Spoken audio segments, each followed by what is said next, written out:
προχωρήσουμε στο σημερινό θέμα συζήτησής μας, θέλω να πω κάτι για τη χθεσινή μας συζήτηση. Για τη Σαμαρίτισσα και τη συνάντησή της με τον Ιησού Χριστό στο πηγάδι του Ιακώβ. Ναι. Και τη σύνδεσή της με το λόγο της ζωής.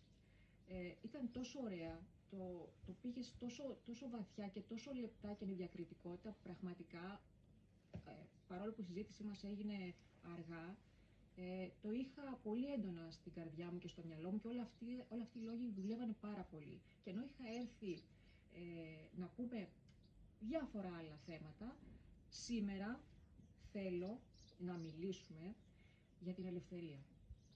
Μέσα από όλες αυτές τις σκέψεις προέκυψε αυτό το ερώτημα. Είναι σήμερα ο άνθρωπος ελεύθερος? Και κάτι ακόμα πολύ πιο σημαντικό, γιατί έχω προβληματιστεί, γιατί έχω παιδιά μεγάλα και συναναστρέφομαι με νέους ανθρώπους. Οι νέοι άνθρωποι είναι ελεύθεροι όντως στη σεξουαλικότητά τους? Είναι ελεύθεροι στον έρωτά τους? Στην σεξουαλικότητά τους. Στον έρωτά τους. Είναι όντως ελεύθεροι? Ή όλο αυτό έχουμε χάσει την αλήθεια, έχουμε χάσει το ψέμα? Ρωτάω εσένα και θέλω να μου απαντήσεις με το χέρι στην καρδιά, εντελώς ελεύθερα, θέλω αλήθεια. Να φτάσουμε στον πυρήνα της αλήθειας, να πάμε βαθιά, όσο μπορούμε, όσο μας επιτρέπεται. Και θέλω να την κάνω αυτή την κουβέντα, ενώ ήθελα κάτι άλλο να συζητήσουμε, θα πούμε, σου ζητώ να μιλήσουμε για αυτό το λόγο, για την ελευθερία του ανθρώπου. Είναι μεγάλες οι δυνάμεις αυτές και πολύ ισχυρές μορφές ελευθερίας δίνει η ενασχόληση του ανθρώπου, η σκέψη του ανθρώπου, η ωριμότητα του ανθρώπου στην ελευθερία. Για να μπούμε στον τρόπο που θέλεις και να διεισδύσουμε στο βάθος, στην πεμπτουσία του αν είναι ο άνθρωπος ελεύθερος, πρέπει να κάνουμε ένα πλατείασμα του λόγου μας για να συμπεριλάβει όσους θα ακούσουν και σένα ακόμα και τους όριμους ακόμα σε μια πλατύτερη κατανόηση τι εστί ελευθερία, τι είναι αυτό ελευθερία. Θα βάλω πριν ξεκινήσω να πω οτιδήποτε την όντως ελευθερία. Ελεύθερος ο άνθρωπος, η ανθρώπινη ύπαρξη είναι τόσο όσο εσωτερική χριστότητα, υπαρξιακή χριστότητα έχει. Εάν ένας άνθρωπος έχει υπαρξιακή χριστότητα βαθμούς με το άριστατο 100, έχει 50, είναι 50% ελεύθερος και 50% εχμάλωτος ή υπόδουλος ή εν πάση περιπτώσει αγκυλωμένος σε άλλες καταστάσεις. Όχι απαραίτητα ύποπτες, κακές. Ναι. Η χριστότητα η υπαρξιακή σου καθορίζει το βαθμό στην πεμπτουσία, στην κορονίδα της ελευθερίας που βιώνεις ως οντότητα. Εάν οι βαθμοί της χριστότητος, υπαρξιακής χριστότητος, εσχατολογικής καλοσύνης είναι ψηλή, ας πούμε στο 80, στο 90, στο 100 αν θες, τολμηρά, ως Χριστόν, απόλυτες δηλαδή ξένος κάθε μορφής κακές, είσαι όντως ελεύθερος. Ναι, αλλά αυτή η μορφή ελευθερίας έναν άλλον δεν τον ενδιαφέρει. Έναν εγωιστή δεν τον ενδιαφέρει καθόλου μια τέτοια ελευθερία. Να του την προσφέρεις, υπαρξιακά θα αντιδράσει, θα αρνηθεί. Ένας ζηλιάρης άνθρωπος, η μορφή ελευθερίας της αληθινής αγάπης θα τον τρελάνει. Σε κάποιο παράδειγμα, έχοντας εδώ μια πολύ αγαπημένη κοπέλα, μιλούσα στο τηλέφωνο με ένα μικρό αγοράκι, νομίζω 8-10 χρονών, περίπου. Και την είχε αγκαλιά, βλέπαμε βίντεο από την οθόνη, ήταν όμως δίπλα μου και μια άλλη κυρία. Αρχίζω εγώ, λέω ο νεαρός ευτυχώς που είναι 8 χρονών, δεν τον πειράζω, 8 χρονών, έχει δικαίωμα να σε έχει αγκαλιά εσένα, ναι. Αν ήταν 18 θα τον έσπαζα στο ξύλο. Αν ήταν 30 θα κοίταζα πως σε αγαπάει. Αν ήταν 50 και ήταν όριμος και ελεύθερος από ζήλιες και τέτοια, θα παραχωρούσα τη θέση μου, γιατί ως ανώτερη μορφή αγάπης θα δικαιούταν αυτός να σε έχει. Όσο έκανα ζηλιότυπη αγάπη και έλεγα θα τον δίνω, θα τον κάνω. Έλαμπαν και η κυρία δίπλα μου και ο φίλος στο τηλέφωνο. Όταν είπα ότι αν η αγάπη του ήταν χρηστή και απαλλαγμένη, όχι, χλώμιασαν, σου λέει αυτός ο άνθρωπος δεν αγαπάει. Λοιπόν, πάμε από την αρχή. Το μεγαλύτερο αγαθό στον άνθρωπο είναι η ελευθερία. Σήμερα εσύ ζητάς όχι να σου πω μια απλή γνώση, αλλά ιερά μυστήρια των ιερών πλασμάτων. Ιερό πλάσμα σημαίνει ελεύθερο, άνευ κακίας, μίσους, μικρότητας και όλων αυτών. Πάρε παράδειγμα, η ανθρωπότητα θα ήταν τραγική αν δεν είχε το αφήστε, την εντολή του Χριστού συγχωρείτε. Αφήστε αυτούς που σας έκαναν, αυτά που σας έκαναν, συγχωρήστε. Και μάλιστα δώστε τέτοια συγχωρητικότητα η οποία, πρόσεξε, είναι μορφή ελευθερίας αυτή. Η οποία λέει τι, εις γνώσης ότι αυτός που θα συγχωρέσεις θα είναι χειρότερος. Θα γίνει πιο κακός. Είναι σίγουρο για τον Χριστό ότι ενώ εσύ θα δώσεις άφεση, ο κλέφτης θα γίνει πιο κλέφτης και ο απατεώνας πιο απατεώνας. Είναι σίγουρο ότι θα συνεχίσει και θα πει ενδεχομένως, τέτοιο βόηδη που είναι αυτή, ας πάρω και κάτι περισσότερο, Λοιπόν, οι άνθρωποι, το αγαθόν το ιερό είναι στα ιερά όντα η ελευθερία. Ελευθερία με ελευθερία διαφέρει. Ξεκινάμε τώρα από τη βάση και θα σε πάω σε αυτό που θες. Ναι. Σίγουρα. Η βάση ποια είναι? Ότι όλοι οι άνθρωποι έχουμε ένα μεγάλο δώρο, την ελευθερία. Η ελευθερία όμως προβληματίζει τα ανθρώπινα μυαλά. Αγαπάει ο άλλος τα χρήματα. Γιατί τα αγαπάει? Γιατί θα είναι λίγο ελεύθερος από την επιβίωση. Θα είναι ελεύθερος από τις ανάγκες. Αγαπάει τα χρήματα στα αλήθεια ή αγαπάει την ελευθερία που θα προέρθει από τα χρήματα αν τα έχει? Αν είναι λίγο σόφρον και λίγο σκεπτόμενο, θα διαπιστώσει ότι θέλει τα χρήματα όχι για τα χρήματα, όχι γιατί είναι εραστής των χρημάτων, αλλά γιατί η ελευθερία που θα προέλθει από αυτά τα χρήματα, αν τα διαχειριστεί και σωστά, θα είναι πιο καλή η ζωή του, άρα θα αναπνέει λίγο. Ένας άλλος άνθρωπος νιώθει την ελευθερία του να τον δέχονται, να τον αποδέχονται, να τον αγαπούν, να τον σέβονται, να τον... όλοι θέλουμε, μέχρι ένα σημείο είναι καλά αυτά. Αλλά ο κόσμος εκεί έξω, οι κοινωνίες δεν είναι έτσι. Δεν έχουν καμία διάθεση να σε αγαπήσουν, να σε τιμήσουν, το αντίθετο έχουν. Τι, να σε κατακρίνουν, να σε αυτός, να βρουν αγκάθια, να δούνε πού φταίς, θα ψάχνουν. Εδώ Χριστός δεν έζησε στην ανθρωπότητα, τον κατηγόρησαν, τον έβρισαν, τον βλασφήμισαν, τον έκαναν. Γιατί έγιναν αυτά, έτσι τυχαία? Όχι. Η ελευθερία όμως που ζητάει ο κάθε άνθρωπος, αγαπάει κάποιος και γιατί αγαπάει? Δεν φαντάζομαι κάποιον να αγαπάει για να νιώθει δούλος, για να νιώθει εξαρτημένος, για να νιώθει φοβισμένος. Αγαπάς για να είσαι ελεύθερος, μάλιστα. Όλοι οι άνθρωποι αγαπούν. Εγώ όμως ως οντότητα και ως λόγος, τι ελέγχω? Αν αυτές οι αγάπες σου κάνουν ελεύθερο.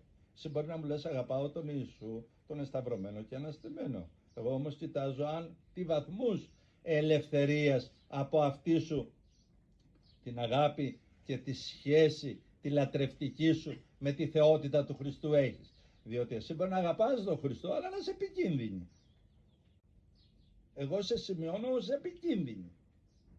Μπορεί να αγαπάς τα θεία όντα, αλλά ταυτόχρονα εσύ να είσαι μη θείον, θεϊκό δηλαδή. Επομένως σε σημειώνω ως μορφή ελευθερίας, αγάπης, μια έκφραση διανοητική, συναισθηματική. Θες να πας προς τα εκεί, υπαρξιακή όμως είσαι μη θείον. Άρα δηλαδή ξεκάθαρα ένας άνθρωπος που έρχεται σε επαφή πνευματικά με τον άνθρωπο, αυτό που ελέγχει είναι τους βαθμούς ελευθερίας που υπάρχει. Κατάλαβε το, κάθε άνθρωπος από τα παλιά χρόνια που γνωριζόμαστε, εμείς είμαστε 30 χρόνια πορεία και ξέρεις ότι αναλόγως τις εποχές αποκάλυπτα πράγματα τα οποία οι άνθρωποι που με άκουγαν στοιχειοδός είχαν την ωφελημότητα πόση. Ποια ήταν η ωφελημότητά τους? Το πόσο ελεύθεροι γίνονταν, όχι ασίδωτοι, γιατί εδώ υπάρχει ένας κίνδυνος. Όταν ακούει ο άλλος είμαι ελεύθερος ή γίνει ελεύθερος, απευθείας στο άρρωστο μυαλό του, η πτωτική του φύση, η τραχύτητά του, η χονδροκομμένη σχέση του με τα μυστήρια της ζωής, τον κάνει ασέβαστο, τον κάνει ασίδωτο. Αυτό δεν είναι ελεύθερος, κι όμως υπάρχει ένα λάθος. Και ο ασίδωτος είναι ελεύθερος. Βεβαίως είναι. Και ο κακός είναι ελεύθερος. Κάνει ό,τι θέλει, λέει ό,τι θέλει και δεν τον νοιάζει καθόλου. Σου λέει σε έχω, σε έφαγα, με έχεις, με έφαγες. Είναι μια μορφή ελευθερίας. Ναι, αλλά και ο Άγιος είναι ελεύθερος που τον προσβάλλεις, τον ξεφτιλίζεις, τον κάνεις και λέει εγώ δεν θέλω να ανακατευτώ με αυτά. Δεν τα έκανα εγώ αυτά. Δεν μπερδεύει την ύπαρξή του με τις πράξεις, τις δικές σου που πέφτουν επάνω του. Αυτό είναι ελευθερία, μπορείς να το σηκώσεις. Και ο πλούσιος είναι ελεύθερος. Αλλά και εγώ είμαι ελεύθερος που έχω κάτσει σε πάμπλου τους φίλους μου, χωρίς να έχω κόμπλεξ, χωρίς να έχω άγχος, χωρίς να υποδουλώνεται η ύπαρξή μου για να τον έχω φίλο, γιατί είναι πλούσιος, γιατί είναι σε θέση, γιατί είναι... Καθόλου. Το αντίθετο μπορεί να συνέβαινε. Εκείνος να έχει την ανάγκη να βρεθεί κοντά μου, γιατί εγώ ήμουν ελεύθερος και ούτε τον χρειαζόμουν, ούτε δεν τον χρειαζόμουν. Τον χαιρόμουν όμως και αυτό το βλέπε. Πλούσιος στον Πειραιά, δεν λέω το όνομά του ανθρώπου, από σεβασμό, μου είπε, σε ζηλεύω. Οι άνθρωποι που σε αγαπάνε για αυτό που είσαι. Εμένα με αγαπάνε για το χρήμα που έχω. Και λέω κανένα πρόβλημα. Μπορείς να είσαι και αυτό που είμαι. Ο άλλος πρέπει να σε αγαπάει για ό,τι θέλει. Είναι δικό του κεφάλαιο, το ζήτημα είναι εσύ πώς το υποθέτεις. Η ελευθερία έχει να κάνει με την υπαρξιακή χριστότητα. Αυτή είναι η πεμπτουσία. Η ελευθερία, η αληθινή, η πνευματική έχει να κάνει με πόσο αμέτωχος κακίας είσαι. Η ελευθερία έχει να κάνει, γιατί ο μεγάλος εχθρός δεν είναι η κακία, είναι η έλλειψη μη πνευματικής εξέλιξης, προόδου. Και η εξέλιξη πνευματική είναι απορρόφηση χρηστής υποστάσεως, δηλαδή πόσο αγνό, καθαρό πλάσμα μπορείς να μείνεις σε όλες τις συνθήκες ζωής, αναλόγως που είναι και ο στίβος της ζωής σου. Γιατί είναι άλλο να είμαι στρατιωτικός στον πόλεμο και άλλο είναι να είμαι πολίτης στο εδώ του περιβάλλοντος που είμαι εγώ, άλλο ένας τραπεζικός που είναι μέσα σε όλα τα συστήματα και τις απαθεωνίες, αλλά και εκεί παντού σε όλες τις διαστάσεις το ίδιο είναι κριτήριο. Πόσο μετοχή στην αρετή υπαρξιακά είσαι, υπαρξιακά, το ίδιο και ο νομοθέτης, το ίδιο και η παιδεία, το ίδιο όλα. Πρόσεχε να δεις. Κάθε ελευθερία, λέει ο άλλος, σκέπτεται, λέει τι είμαι ελεύθερος. Εγώ είμαι άνθρωπος, δεν μπορώ να πετάξω και αισθάνεται ότι δεν είναι ελεύθερος. Λέμε, λέει, μου λένε άνθρωποι και φίλοι συγκεκριμένοι, φίλοι με ήττα, μου είχε πει, τι σοϊ ελεύθερη είμαι. Εάν δεν πάω με τον Χριστό, με τον Θεό, με τα ιερά όντα, κάηκα. Θα ζήσω την κόλαση, θα ζήσω την τραγικότητα. Δεν είμαι ελεύθερη. Επέμενα εγώ είσαι. Λέει όχι. Γιατί αν πάω με την κακία, άσε που θα βρω τον πελά μου. Αν πάω με το καλό ή δεν πάω με το καλό, πάω με το καλό, με κυνηγάει η κακία. Τι ζωή ελεύθερη είμαι. Σκέψεις είναι αυτές. Αυτές οι σκέψεις όμως έχουν εσωτερικό υπόβαθρο το άγχος, είμαι ελεύθερος ή δεν είμαι ελεύθερος. Τι θα πει ελεύθερος. Και εγώ σου λέω, υπάρχουν πολλές μορφές ελευθερίες. Ένα ηλίθιο μυαλό, ένα κουτό μυαλό, ένα μυαλό που μισεί, στην ουσία δεν είναι ελεύθερο. Αλλά και είναι. Ποιο βαθμό έχει ελευθερίας ένας άνθρωπος που μισεί, κατακρίνει, λέει ότι να είναι, κάνει ό,τι να είναι, λογαριασμό δεν δίνει. Είναι μια βαθμίδα ελευθερίας. Γιατί ο άνθρωπος ως ελεύθερο αδύνατο να είναι σκλάβος. Ψευδαίσθηση του ότι είσαι εκαμάλωτη. Είναι φοβερό αυτό που σου λέω. Ψευδαίσθηση. Κι όμως είσαι εκμάλωτη. Γιατί δεν μπορείς να πετάξεις. Γιατί δεν μπορείς να είσαι τόσο πλούσια όσο θες. Γιατί δεν μπορείς να είσαι τόσο σοφή ή τόσο καλή όσο θες. Γιατί ναι μεν εγώ διψάω το καλό, αλλά δεν φτάνω. Βλέπω κάποια δεσμά. Γιατί εγώ θέλω να είμαι ιερόν. Γιατί θέλω να πω στο νεκρό, σήκω επάνω, αναστήσω. Να συζητήσουμε, να μιλήσουμε. Και δεν σηκώνεται. Δεν μ' ακούει. Η ελευθερία λοιπόν, οι μορφές ελευθερίας που μπορεί να ζήσει ο άνθρωπος, θα λέγαμε είναι συγκεκριμένες. Βιολογικά, όταν είσαι υγιής, είσαι ελεύθερος. Βιολογικά, όταν έχεις τα της επιβίωσης, μπορείς να θρέφεις τον εαυτό σου. Βλέπετε, είναι μορφές ελευθερίας αυτές. Αν δεν έχω να περάσω την επιβίωση, αν δεν έχω να ζήσω την οικογένειά μου, έχω μορφές δουλείας, λέμε εμείς, ή εχμαλωσίας. Δεν είμαι τόσο ελεύθερος. Μπορώ να πω, λέει κάποιος, τις σκέψεις μου. Μα δεν σε συμφέρει. Ένας άνθρωπος όντως ελεύθερος δεν λέει ό,τι θέλει. Κατάλαβες. Ο άλλος νομίζει ότι η ελευθερία είναι να λέει ό,τι θέλει. Ναι, αλλά είναι ελευθερία. Αυτή η ελευθερία κάπου τον οδηγεί. Είδες, απέφυγα εγώ τη λέξη σκλαβώνει ακόμα. Κάπου τον οδηγεί. Μου λέει η φίλη μου με ήττα που είπα προηγουμένως, αν δεν πάω εγώ με το Θεό, δεν θα βρω τον πελά μου. Τι σω ελεύθερη είμαι, αφού έχω συνέπειες. Άλλο ελεύθερος, πεμπτουσία, νόμος, αξίωμα αυτό που θα σας πω και θα ακούσουν οι ακροατές. Η ανθρώπινη υπόσταση, η ύπαρξη, είναι δημιουργημένη από το Θεό ελεύθερη, ό,τι και να κάνει.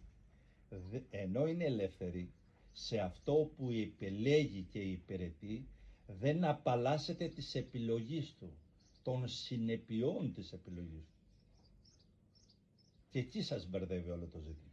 Δηλαδή, εγώ γίνομαι κακός, είμαι ελεύθερος να γίνω κακός. Ναι, αλλά τις συνέπειες θα τις πάρω εγώ. Θεός με αφήνει να είμαι ελεύθερος.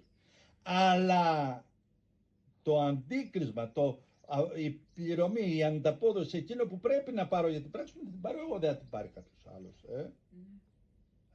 Είμαι καλός και θέλω να είμαι Άγιος και αποφασίζω να ακολουθήσω αληθινά τα ίχνη του Λόγου, του Χριστού του ίδιου. Τι συμβαίνει εκεί? Αποφασίζω λοιπόν την αγιότητά μου. Ναι, αλλά η ελευθερία μου αυτή να αποφασίσω είναι αληθινή. Εξίσου όμως από το Θεό αληθινή είναι τι? Η συνέπεια. Όταν έρθεις εσύ και με κοροϊδέψεις και με περιγελάσεις και με ξεφτυλίσεις και με σπρώξεις και εγώ κρατήσω το ιερόν, το κρατήσω και δεν αρνηθώ τον εαυτό μου, λέμε το πιστεύω, τη συνέπεια αυτή δεν πρέπει να την πάρω εγώ?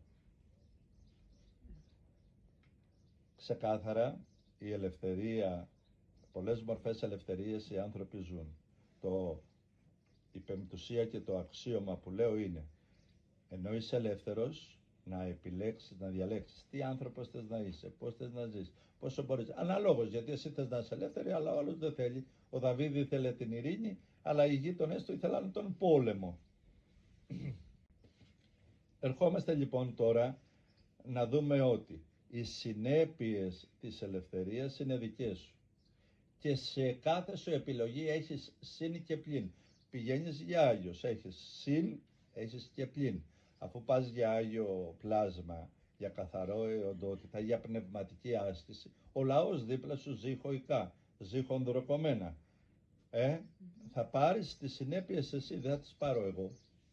Όταν εγώ γίνομαι κοσμικός άνθρωπος, κοσμική αντίληψη, κοσμικό πιστεύω, κοσμικό φρόνημα, ζωικός άνθρωπος, δεν έχει σημασία τι. Αυτή την ελευθερία θα απολαύσω όσοι μου δίνει το φαινόμενο της επιλογής μου. Ναι, αλλά αυτές τις συνέπειες θα έχω και συν και πλην. Δηλαδή δεν μπορεί ένα καθαρό πλάσμα να πει δέχομαι τα ωφέλη της καθαρότητας του να είμαι με τα ιερά όντα, αλλά δεν δέχομαι τον εμπεγμό που θα μου κάνουν τα μη καθαρά όντα. Γιατί τα μη καθαρά όντα πρέπει να ζήσουν τη χαρά του μη καθαρού. Αυτό επέλεξα. Να με καθήκει. Δεν πρέπει να ζήσω κι εγώ τη χαρά της επιλογής μου. Θα πληρώσω τις συνεπειές μου ή στον τώρα ή στον ερχόμενο ή δεν ξέρω πότε. Θα πληρώσω την επιλογή μου, γιατί άμα υπηρετώ το κακό δεν θα γίνω υπαρξιακό κακό. Τι θα γίνω? Δηλαδή αν ένας άνθρωπος είναι μισεί, εχθρεύεται, υπονομεύει, εσωτερικά και εξωτερικά είναι παλιοχαρακτήρας, τι θα γίνει? Ιερό πλάσμα. Υπαρξιακά δεν θα βαφτιστεί όλος μέσα σε αυτό. Αυτές οι δυνάμεις δεν παίζονται. Δεν έχει να πει κάποιος θα το κάνω έτσι αλλά θα βγω αλλιώς. Δηλαδή θα είμαι κακός αλλά θα πάρω το μισθό του καλό. Αυτά οι δυνάμεις δεν εμπέζονται. Ο άνθρωπος είναι ελεύθερος να επιλέξει τι οντότητα θα είναι. Αν θα είναι ιερό πλάσμα, αν θα είναι κοσμικό πλάσμα, αν θα είναι θετικός και θα στερείται το θεϊκό, αν θα είναι αρνητικός και θα στερείται το θετικό, αν θα είναι μεικτός και δεν θα ξέρει τι θα είναι, αν θα είναι δαιμονικός, τραγικός, επικίνδυνος, αλλά θα ξέρει τι είναι. Όπου και να πάει όμως αυτή η μορφή ελευθερίας, οι συνέπειες είναι αδύνατο να τις αποφύγεις. Όταν εσύ είσαι πότης, οι συνέπειες του ποτού θα είναι σε σένα. Βεβαίως, εγώ σαν άντρα σου ή σαν γυναίκα σου θα υποφέρω. Σαν παιδί σου, γιατί βλέπω τον άνθρωπό μου να καταστρέφεται. Όταν εσύ μπεις στα ναρκωτικά, αναζητώντας μια ελευθερία, γίνεται το σώμα σου εκεί. Έτσι, ναι. Και νομίζεις ότι είσαι ελεύθερος και στην ουσία οι συνέπειες ποιανού θα είναι.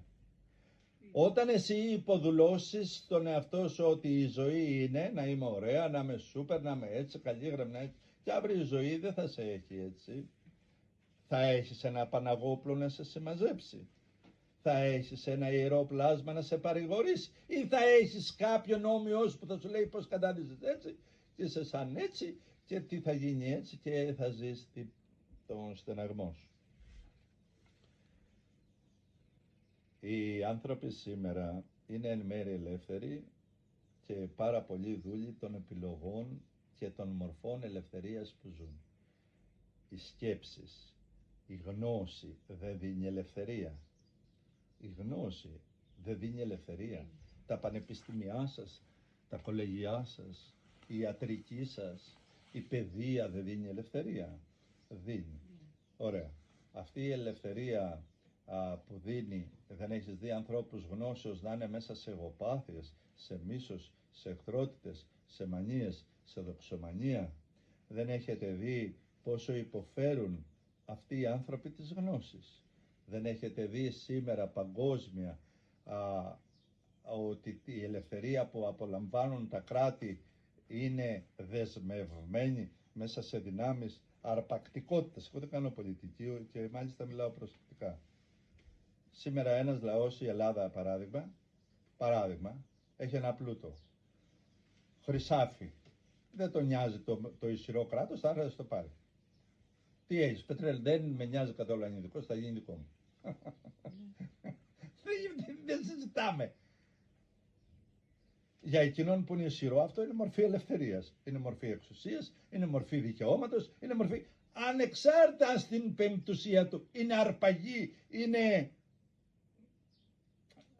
πρόστιχο φαινόμενο. Παρά τα αυτά έτσι είναι. Στον εδώ κόσμο. Η μορφή της ελευθερίας. Τα πιστεύω. Υπάρχουν άνθρωποι οι οποίοι πιστεύουν. Το πιστεύω των χριστιανών στην θεότητα του Χριστού, σε άλλους δίνει ελευθερία. Σε άλλους δίνει όμως έναν αγχωτικό άνθρωπο, γιατί δεν έχουν καλλιεργηθεί σωστά. Γι' αυτό, γιατί φταίει η θεότητα σε κάποιους που αγαπούν, οι αγάπες τους, μίλησα από τη λατρεία, πάω στην αγάπη. Η αγάπη του μπορεί να του δίνει άγχος, να αγαπάει και να φοβάται, να αγαπάει μη χάσει, μην πάθει το παιδί του, έτσι. Επομένως, ερχόμαστε στο διατάφτα που είναι. Ο άνθρωπος είναι όντως ελεύθερος, αρκεί να μπορεί όντως ο ίδιος, να γνωρίζει ο ίδιος, να επιλέξει τις μορφές ελευθερίας που του ταιριάζουν, που επιλέγει και για αυτή του την ελευθερία να προτιμάει ζωή και θάνατο να τον αφιερώνει. Δηλαδή, οι άνθρωποι δεν είναι εραστές της ελευθερίας, ενώ η ψυχή τους, ο πυρήνας τους είναι ελεύθερος και γι' αυτό υποφέρουν. Τίποτε δεν μπορείς να ανταλλάξεις και τίποτε δεν είναι πολυτιμότερο από την ελευθερία σου. Τι να το κάνεις να είσαι υγιής όταν δεν είσαι ελεύθερος? Τι το θες να αγαπάς όταν δεν είσαι ελεύθερος? Τις σκέψεις τι τις θες αν δεν είσαι ελεύθερη? Γιατί να αγαπάς το Θεό και να τον λατρεύεις αν δεν είσαι ελεύθερη? Γιατί να γνωρίσεις την αλήθεια αν δεν είσαι ελεύθερη? Γιατί να είσαι στο ψέμα και να νομίζεις ότι είσαι ελεύθερη. Γιατί να υπηρετείς την κακία και να λες ότι είμαι ελεύθερη, αφού ξέροντας ότι δεν είσαι. Η ίδια η ελευθερία σε φέρνει να καταλάβεις ότι οι συνέπειες, το συν και το πλην της ελευθερίας που διψάς, που αναζητάς, πρέπει να είναι θυσιαστική και οριστική. Γι' αυτό βλέπεις τους ανθρώπους που έχουν επιλέξει να είναι ειδικά πνευματικά όντα, δεν ανταλλάσσουν αυτή την ελευθερία με κανένα θησαυρό της γης, με κανένα αξίωμα. Δεν υποδουλώνονται, δεν δεσμεύονται, ούτε από το σώμα τους, ούτε από τα συναισθήματα, ούτε όχι ως ψυχρότητα. Δεν προδίδουν τον εαυτό τους, την ελευθερία τους αυτή. Και για αυτή την ελευθερία είναι έτοιμοι να πεθάνουν. Ο Μωυσής όταν ελευθέρωσε στη βιβλική ιστορία από την Αίγυπτο τους πατριώτες του, στην έρημο διαπίστωσε απορριμμένος ότι οι άνθρωποι αυτοί ενώ ήταν ελεύθεροι εξωτερικά, εσωτερικά ήταν αιχμάλωτοι. Και του λέει του Θεού δεν ξέρουν να ζήσουν ελεύθεροι αυτοί. Οι πολλοί άνθρωποι στον πλανήτη μας δεν γνωρίζουν να ζήσουν ελεύθεροι. Δεν έχουν ασχοληθεί καν με αυτό το ιερότατο θέμα. Διδάσκουν ψυχολογία, ασκούν φιλοσοφία, παρουσιάζονται με γνώσεις, είναι πολύ όμορφες, πολύ όμορφοι, έχουν ωραία αυτοκίνητα, βιώνουν μορφές ελευθερίας, αλλά στην πεμπτουσία τους αγνοούν την όντως ελευθερία. Και γι' αυτό με ρωτάς,